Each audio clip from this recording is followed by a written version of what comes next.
Hi, welcome to UETV. Party మారిన 10 మంది ఎమ్మెల్యేల కేసులో సుప్రీంకోర్టు తీర్పు రిజర్వ్ చేసింది. ఈ తీర్పు రిజర్వ్ అయ్యి సరిగ్గా నెల రోజులు అవుతుంది. ఏప్రిల్ 4న ఇటు ప్రభుత్వం తరపు అటు పిటిషనర్ల తరపున వాదనలు విన్న ధర్మాసనం తీర్పును రిజర్వ్ చేసింది. ఈ నెల 13వ తేదీలోపు సుప్రీంకోర్టు తీర్పు వెల్లడించనుంది. ఎందుకంటే ఈ కేసు విచారణ జస్టిస్ గవాయ్ ధర్మాసనంలో విచారణ జరిగింది. ఆయనకు చీఫ్ జస్టిస్గా ప్రమోషన్ వచ్చింది. ఈ నెల 10వ తేదీన ఆయన చీఫ్ జస్టిస్గా ప్రమాణ స్వీకారం చేయబోతున్నారు. గవాయ్ విచారించిన కేసు ఆయనే తీర్పు వెల్లడించాలి కాబట్టి దాదాపు ఆయన ప్రమాణ స్వీకారం కంటే ముందే తీర్పు ఇవ్వాలి. తీర్పు ఏం వస్తుందనే ప్రశ్న ఇప్పుడు అందరిలో ఉంది. అయితే 4 లేదా 6 నెలలు గడువు ఇచ్చి ఈ 10 మంది ఫిరాయింపు ఎమ్మెల్యేలపై చర్యలు తీసుకోవాలని సుప్రీంకోర్టు తీర్పు ఇచ్చే అవకాశం ఉంది. అందులో భాగంగానే గతంలో అసెంబ్లీలో సీఎం రేవంత్ రెడ్డి ఉప ఎన్నికలు రావు అని చెప్పారు. కానీ 2 స్థానాలకు మాత్రం పక్కాగా ఉప ఎన్నికలు తప్పవని కాంగ్రెస్లో అంతర్గత చర్చ జరుగుతుందని తెలుస్తోంది. ఎందుకంటే ఇటు ఖైరతాబాద్లో దానం నాగేంద్ర ఎంపీగా పోటీ చేశారు, ప్రజలందరికీ తెలిసిందే. కాబట్టి ఆయనపై తీర్పు అనంతరం స్పీకర్ చర్యలు తీసుకోవాల్సి ఉంటుంది.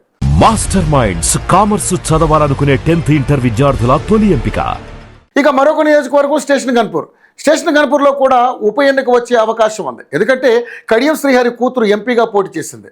ఆ సమయంలో ఆమె తరపున కాంగ్రెస్ కండువా వేసుకుని ప్రచారం చేశారు. ఈ 2 ఎమ్మెల్యేలపై మాత్రం వేటు వేసే అవకాశం ఉందని అంటున్నారు. అయితే దీనికి కూడా రేవంత్ సర్కార్ ముందే ఓ యాక్షన్ ప్లాన్ను సిద్ధం చేసుకుందని సమాచారం. ఈ 2 ఎమ్మెల్యేలపై వేటు వేయకుండా వాళ్లతో రాజీనామా చేయించే యోచనలో ఉన్నట్లుగా తెలుస్తోంది. సుప్రీం తీర్పు అనంతరం కడియం దానంతో రాజీనామా చేయించనున్నట్లుగా సమాచారం. ఇప్పటికే బీఆర్ఎస్ కూడా అలర్ట్ అయింది. అయితే 10 స్థానాలు ఉప ఎన్నికలు తప్పవని అనుకుంటుంది. అందుకే పార్టీలో కీలక నాయకులంతా యాక్టివ్గా నియోజకవర్గాల్లో తిరుగుతున్నారు. ఇక ఉప ఎన్నిక వస్తే స్టేషన్ గన్పూర్లో రాజయ్యను నిలబెట్టేందుకు బీఆర్ఎస్ సిద్ధంగా ఉంది. కాంగ్రెస్ మాత్రం 10 స్థానాల్లో కాకుండా 2 స్థానాల్లో ఉప ఎన్నిక జరుగుతుందని పక్కాగా అనుకుంటుంది.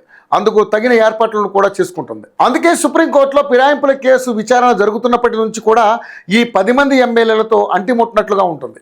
వారిని ఏ మీటింగ్లోనూ కలుపుకోవడం లేదు. సీఎం రేవంత్ రెడ్డి సైతం వారి ఊసే ఎత్తడం లేదు. ఎన్నికలు వస్తే చూసుకుందాం అన్న తీరుతోనే సర్కారు ఉన్నట్లుగా సమాచారం. ఈ ఫిరాయింపుల వారిలో కాంగ్రెస్ బీఆర్ఎస్లలో ఎవరిది పైచేయి అవుతుందనేది ఈ నెల 13 లోపు తెలియనుంది. ఆ తర్వాత రాష్ట్రంలో రాజకీయ పరిణామాలు ఏ విధంగా మారతాయో చూద్దాం. మాస్టర్ మైండ్స్ కామర్స్ చదవాలనుకునే 10th ఇంటర్ విద్యార్థుల తొలి ఎంపిక.